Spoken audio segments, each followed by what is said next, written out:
I'm Coach Corey Wayne, and this is my video coaching newsletter. And the topic of this newsletter is going to be, she'd like me better if she knew me. That's one of the things that a lot of guys say to themselves. That's how they bullshit themselves with women that reject them or put them in the friend zone. They think, if I could just get around her, if I could just spend more time with her so she could get to know me, if she got to know me, then she'd really like me. But at the end of the day, what they don't realize is that attraction's not a choice. You either make the cut or you don't. You're either a 5 or better on a scale of 1 to 10 in a woman's eyes as far as attractiveness to her personally, or you're a 4 and below. And if you're a 4 and below, you got no shot. Doesn't matter if all the fucking hot supermodels in the world think you're the most handsome dude. Doesn't fucking matter. If that particular girl just says, if you're a 4 on her scale, there's nothing you can do and it doesn't matter. So the idea is make dates, go on dates, seduce women. Women who like you will make it easy to go on dates and spend time around them and seduce them. But you got to be a man about it. You got to make a move when the moment is appropriate. But if a girl's really not that into you, she's going to throw all kind of roadblocks and obstacles in your way when it comes to getting her phone number, when it comes to setting dates. She'll make it hard and difficult for you to go out with her, the lower her interest is. The more she likes you, the easier she'll make it for you. So work smarter, not harder. Spend time with women who really like you and who really dig you and who appreciate you. When you hang out with women and who've dumped you or blown you off or you've screwed up with, and you just say, well, she'd like me better if she got to know me, then all you're really doing is keeping yourself from a relationship altogether, because maybe deep down you got a limiting belief that says, I'm a steaming pile of dog dung and I don't deserve a great girl in my life. So therefore, it becomes a self-fulfilling prophecy. And then you continue to stay hung up on women you got no shot with. And then you go, well, why is it always the girls I like never like me? And that's what I used to tell myself when I was in my early 20s, and I didn't know any better, because that was what my experience was at the time. Every time I met a girl I really dug and I really liked and I really wanted to date her and have a relationship with her, I get 2 to 3 dates and things would start out great in the first and second date, and then I never knew where the fuck I went wrong. And it wasn't until years later that I really started studying this stuff and experimenting and reading and interviewing people and figuring it out that I realized what I was doing wrong. And a lot of times I just spent my time being hung up on girls that I had no shot with. And so think about it. It's like one of those little vacuum cleaner robots that cleans the floor. You ever seen one of those things kind of get stuck in the corner? It just keeps driving against the corner of the wall and it never gets anywhere. That's kind of like what you're doing in this particular case.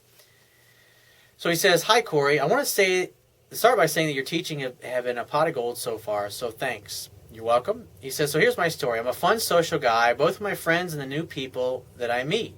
I tend to be in the center of attention at parties, and I notice how girls have been attracted by it. Yeah, because you're giving off the energy of the captain of the football team. And it's alpha male energy. It's leader kind of energy, and women want to hang out and are going to be most attracted to the most dominant male. And so when you go out and everybody knows you and you're talking, you're telling stories, you're making everybody laugh, and you're just having a good time, you're not trying to pick up girls, you're just being you and having fun, other girls are going to come up and want to talk to you anyways. And it makes you, hey baby, how are you? Wow, you've got beautiful eyes. What's your name? It's so easy to fucking start talking to a girl when she walks up to you.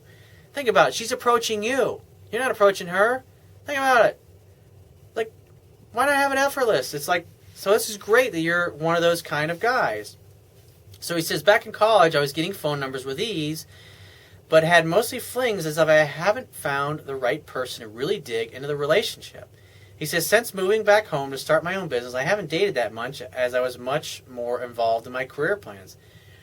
Sometimes as a man, it's better to stay single, like especially if you don't feel like you're financially secure or you're unsure of your future or you may be moving soon. It may maybe behoove you for a few months to be focused on getting a personal trainer, going to the gym, or focused on your business or selling your company or getting your company turned around, getting yourself in shape, whatever it happens to be, until you get to a point where emotionally you feel a lot better and you feel stable and you feel comfortable. Because sometimes, like when I've gone from being in a long-term relationship, sometimes I might spend a few months or a few years before I get into the next long-term serious relationship, just kind of casually dating, because maybe I'm moving around a lot, or maybe I'm closing down one business and starting another one, or maybe I'm selling one business and starting another one, or I'm traveling a lot, or I spend some time in my life, because I've spent time where I wanted to just be single, where I could focus on my spiritual studies and, in essence, kind of go on a spiritual retreat. Like, I had a really good a buddy of mine that when he left AOL, he walked away with over $40 million. And one of the things that he had always wanted from the time that he was young is he said, I want time to think. I just, like, I want to get to a point in my life where I got enough money and I don't have to worry about anything and I can just think. And so he spent a lot of time hanging out in his place, working on his music, and just figuring out, who am I going to be in this next chapter of my life? What do I want to do? What do I want to accomplish? And when you've got that kind of windfall profit, when you leave a big tech company or you sell your company, you can go sit on the beach for 2 years and fucking do nothing and figure out who you are, what you want, what is God, what is the meaning of life, or whatever's important to you. So sometimes a man has to take care of shit that he's got to take care of before he gets into a relationship. He can date casually. It's just that most guys want to be in a relationship when they feel stable, when they feel like their job is stable, their career is stable, their business is stable enough, or they're living in an area that they know they're going to be at for a period of time. But other than that, they're really not going to feel comfortable getting into a relationship, so they're going to tend to date more casually and have more kind of flings, just like you've experienced. He says, besides that, I'm also living in a small town, so it got harder to meet new people, especially of my own age. One day, 3 weeks ago, I met this girl that works at a coffee shop I visit a lot, and I believe we hit it off quite well. We've discovered we have a common friend, and I've managed to get her phone number and set up a first date. By the time of the date, I started liking her more, and I know I haven't been myself by acting a little needy with her. He says, I've noticed that after the date, and I managed to act cool from then on. We've scheduled a definite second date, but she canceled it, saying that she's sick. She didn't cancel the next 2 dates we've scheduled. Now I'm wondering what my next move is. Walk away, never look back.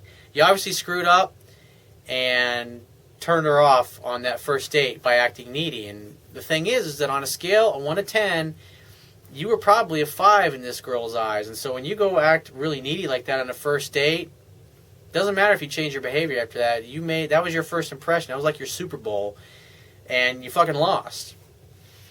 And because you were so low on a scale of 1 to 10, you were really close to the 5 that you basically just got to the point where she realized she just didn't like you enough, and plus your performance sucked on the first date with your neediness. So that's why she canceled the dates on you. He says, I'm still going to bump into her at the coffee shop, and while hanging out with our friend, I'd really like to get another shot with her because I've got to know her and can tell she's a nice person. Doesn't fucking matter. It takes 2. She's not making any effort. You don't try to keep somebody who's doesn't want to keep you. He says, which comes hard to find where I live at now, and I bet she'd like me too if she got to know me better. What should I do? Walk away and never look back. If she calls you and reaches out to you, arrange a date. And if you never hear from her, I mean, like I said, when she's canceling dates, several dates in a row like that, it's because she doesn't want to see you. She doesn't like you enough. You just got to lick your wounds, suck it up, and admit that you fucked up because you had a knowledge gap. And so I encourage you to go to my website right now, and on the right-hand column underneath the email sign-up box is a box that has a link that'll take you right to the Amazon Kindle download page. Once you get to the download page, if you don't have a Kindle device, you can download one of their free e-reader apps for your smartphone, tablet device, or your computer. It only takes a matter of seconds to download and install the app and complete the purchase of my book.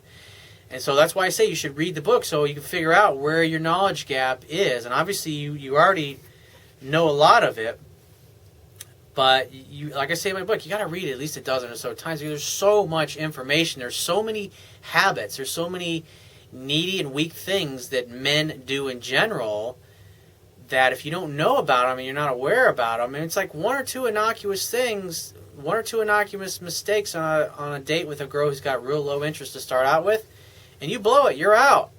But if you're on a date with a girl that perceives you as an 8, then yeah, there's a lot more things you can do wrong, and she'll still want to date you because you haven't turned her off completely.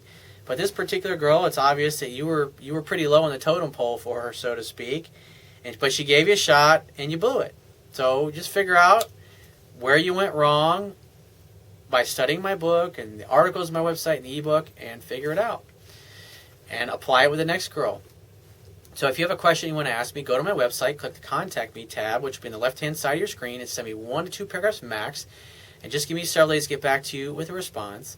If you want to talk to me right away, the quickest way to get my help is to book a paid phone coaching session. You can do that by going to my website, click the products tab, which will be at the top of your screen, and just follow the instructions.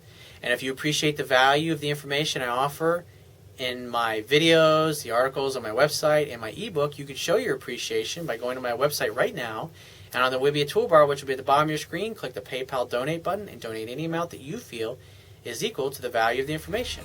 And I will talk to you soon.